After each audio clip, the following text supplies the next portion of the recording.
Wisconsin, in a two-parent household, up until the age of about 8 or 9, I believe. My parents married and divorced about 4 different times, according to my mother's perspective. But my father always seems to remember that story a bit differently.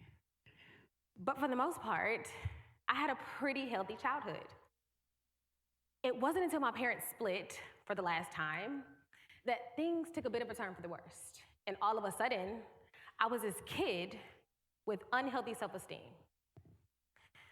So my mother, she turned to drugs and alcohol to cope with the divorce and many other emotions. And what started as a two-parent household ended up with me being pretty much a motherless child. Now, my father did an amazing job raising 3 kids, and I am forever grateful to him for that. But there was still a deficit because I didn't have my mother. So according to research, some of the main reasons for children developing low self-esteem is due to alcoholic parents or a significant childhood loss, and I experienced both.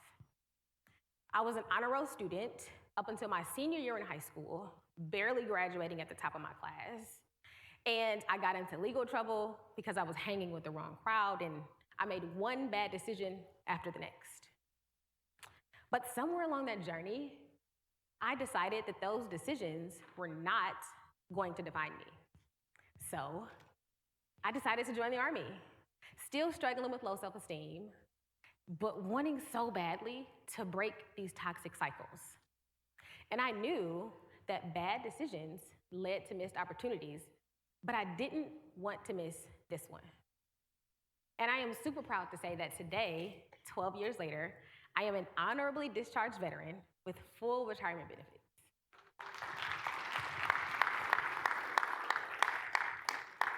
But those bad decisions that I made as a kid, they also led to my greatest discovery, because it led to me uncovering why I made those bad decisions, why I self-sabotaged.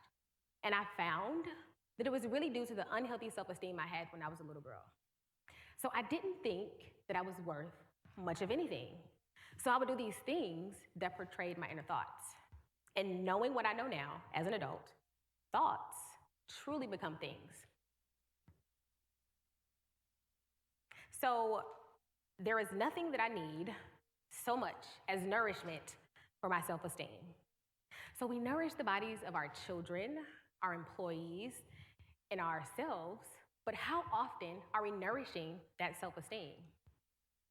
We give ourselves food, potatoes, and roast beef to provide us energy, but how often are we providing ourselves with those kind words of affirmation and appreciation that would sing in the hearts and in the minds for years? We crave appreciation and affirmation just as much, if not more, than we crave food.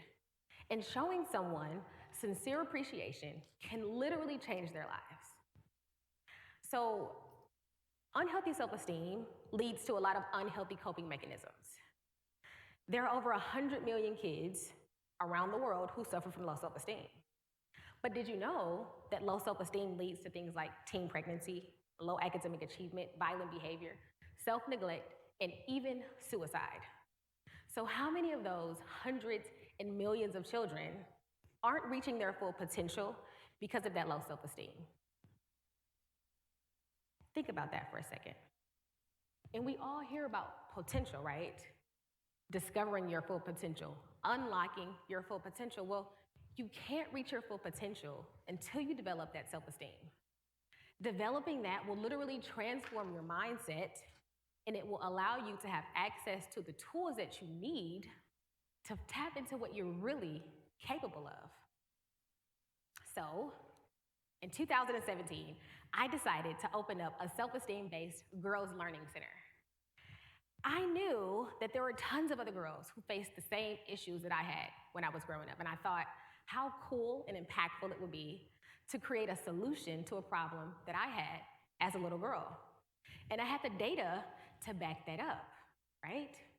I knew that 7 out of 10 girls believed that they weren't good enough or that they didn't measure up. And I also knew that 75% of girls ages 7 through 11 suffered from low self-esteem. There had literally been a 15% increase in suicidal death due to low self-esteem amongst girls. Now, according to psychology, self-esteem is described as a person's overall subjective sense of personal worth or value. In other words, self-esteem is described as how much you like or appreciate yourself, regardless of your circumstances. And I will be the first one to tell you there's a huge difference between self-esteem and confidence. I'll use myself as an example. I am so confident in the person that I am and what I know I'm able to achieve, but my self-esteem was suffering, and it would show through the decisions that I would make. I didn't think that I was worth being loved, or I would make self-sabotaging decisions. The list goes on and on and on. So what can we do right now and today to improve our self-esteem? Well, I want to leave you with 7 ways that you can build your self-esteem right now today. The first thing I want you to do is identify and challenge your negative beliefs. We all think negatively about ourselves at times. For me, I would always think people had to like me, or I had to do things perfectly. But I had to get that out of my mind, and I had to really trust that I am doing the best that I can do, and that's all that really matters. The second thing that I want you to do is identify the positives about yourself. I love how persistent and how determined I am, because if it had not been for that persistence and that determination, I would not be standing here right now today. The third thing that you need to do is build positive relationships and avoid negative ones. This was a huge one for me. I had to get used to surrounding myself with people who celebrated me as opposed to people who knocked me down. The fourth thing that I want you to do is give yourself a break. At one point in time, I was juggling so much. I was a newly single parent. I was going through a pandemic, as is all of us, right? I had to figure out a way to live in this post-COVID world with my new business, and I was getting my MBA. So sometimes I would forget to go to the grocery store. So we had to go out to eat for dinner. Sometimes I would forget to turn in a homework assignment, or I couldn't read my kids a bedtime story. And the old me would have been so self-critical. I would have said, Margo, what is wrong with you? You need to remember to do these things. But the new me is saying, hey, you're doing the best that you can do with the tools that you are given. So cut yourself some slack. So the fifth thing that I want you to do is become more assertive and learn to say no. So by a show of hands, how many of us are people pleasers? I know my hand is right up there because I love helping people and I hate saying no. So I had to learn how to set boundaries, how to set healthy boundaries, which allowed my self-esteem to really flourish. So learn how to say no and set those healthy boundaries. The sixth thing that I want you to do is improve your physical health.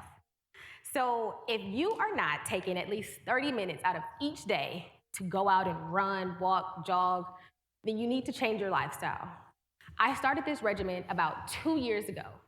And honestly, every time my brain is in a fog or I'm feeling low, I know that going out and being physically active will alleviate that mental anguish and that pain. So if you're not doing that, I want you to challenge yourself to take 30 minutes out of the day and go and get active. And you'll watch your self-esteem and confidence flourish. The last thing that I want to leave you with is take on challenges. So I challenge myself physically, emotionally, spiritually, every single day. And I do this because I don't want to get comfortable. Being comfortable means that I'm not prepared for whatever is next to come. Being comfortable means that I'm being average, and I don't want to be average. So take on challenges, and remember, this will work wonders for your self-esteem, your confidence, and it will really allow you to transform your mindset. So I literally implemented these 7 steps. I implemented these 7 steps, and I was able to overcome so many of my unhealthy coping mechanisms. I was able to rebuild a relationship with my mother, and she was able to see me build my first self-esteem-based learning center, where I was able to impact over 10,000 girls across Houston and across the world. Super proud moment for me.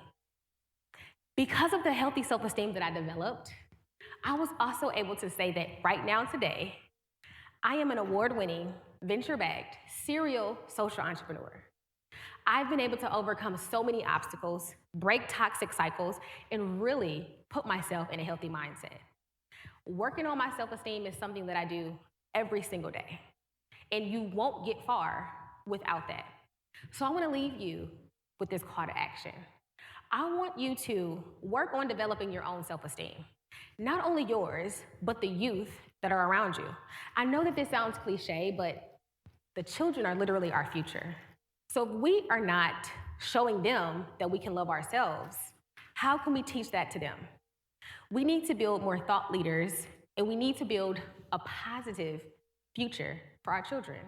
So love yourselves, and you will see everything else around you flourish. My name is Margo Baines, and I am finished speaking.